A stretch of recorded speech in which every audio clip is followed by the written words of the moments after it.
राधे राधे, हरे कृष्णा। आज भगवत गीता के अध्याय 2 का 21वां श्लोक जो कि इस प्रकार है। वेदा विनाशिनम नित्यम ऐनमजं व्यायम कथम सा पुरुषः पार्थकम धायति हन्ति कमा। हे पार्थ, वह जो ये जानता है कि आत्मा अविनाशी, शाश्वत, अजन्मा और अपरिवर्तनीय है, वह किसी को कैसे मार सकता है या किसी की मृत्यु का कारण हो सकता है। ओ पार्थ, जो जब जब कृष्ण ओ पार्थ कहकर संबोधित करते हैं अर्जुन को, तो वो अर्जुन को याद दिलाते हैं कि तुम क्षत्रिय कुल में जन्मे हो, क्योंकि प्रथा अर्जुन की माँ कुंती का नाम था और पार्थ वो प्रथा से उनका नाम पड़ा। तो कृष्ण हमेशा उनको ये याद दिलाते हैं कि माता की तरफ से भी तुम क्षत्रिय कुल में पैदा हुए हो, और जब जब वो भरत कहते हैं तब तब वो ये याद दिलाते हैं कि पिता की तरफ से भी तुम क्षत्रिय कुल में ही पैदा हुए हो, और जब तुम क्षत्रिय कुल में पैदा हुए हो तो फिर तुम अपना क्षत्रिय कर्म निभाओ, तुम युद्ध करो, तुम युद्ध से हट नहीं सकते हो। ये बार बार कृष्ण याद दिलाते हैं अर्जुन को। तो कृष्ण कहते हैं, ओ पार्थ, कथम सा पुरुषः, कैसे कोई, क्या, वेद विनाशिनी नित्यम, कैसे कोई जो यह जानता है कि वेदा यानी आत्मा अविनाशी है, नित्यम हमेशा है, शाश्वत जो कि इटर्नल, जो हमेशा से है, जो ना कभी जन्मी है ना कभी मरी है, पुराणों यानी पुरानी है, वह कैसे किसी को मार सकता है। जो ये जानता है कि आत्मा अविनाशी है, शाश्वत है, वह कभी किसी को मार नहीं सकता। प्रत्येक वस्तु की उपयोगिता होती है, और जो ज्ञानी होता है वह जानता है कि किस वस्तु का कहाँ और कैसे प्रयोग किया जाना है।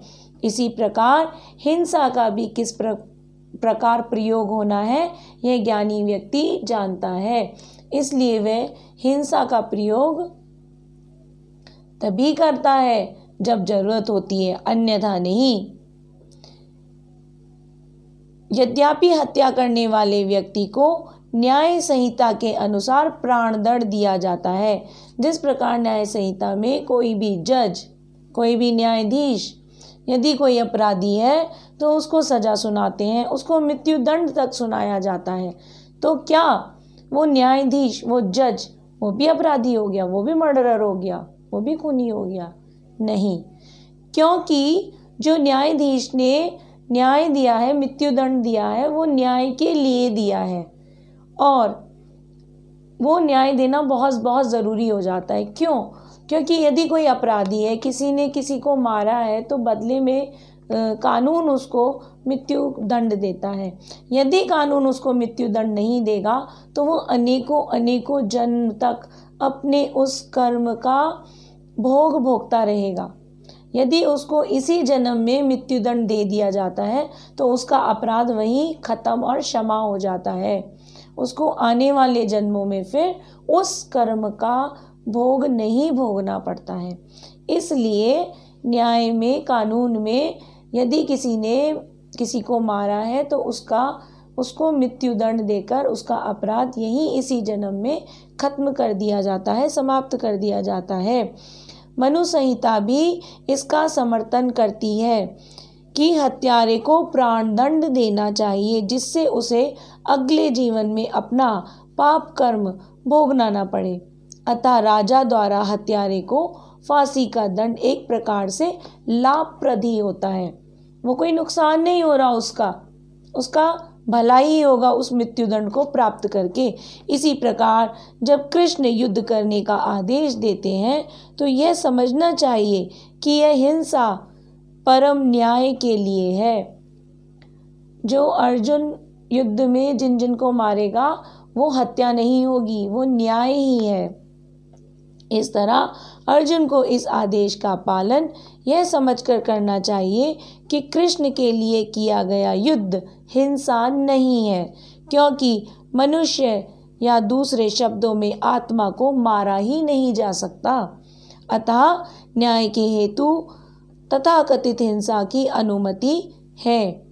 शल्य क्रिया का प्रयोजन रोगी को मारना नहीं, अपितु उसको स्वस्थ बनाना होता है।